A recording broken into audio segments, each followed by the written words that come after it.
You were too young. It was too overwhelming. It was painful. It was all of these things. And so God created our bodies to survive. And as a survival skill, your brain stopped being in the present moment and went somewhere else. It could have been a fantasy land. It could have been dark, a blank slate where you weren't thinking about anything, but you went somewhere else. And you learned that that was a good thing to do when you were feeling overwhelming emotions. And it was at the time.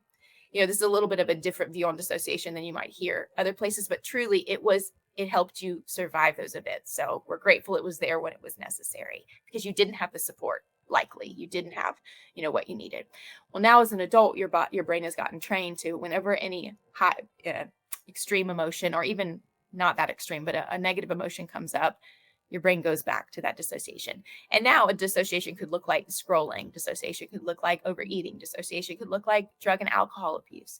Anything that keeps your brain from having to be in the present moment and feeling any type of pain. Because when you felt too much pain as a young person, any pain as an adult can trigger that feeling of it being too much. And so in order to heal from dissociation, we call it a felt sense of safety has to be present.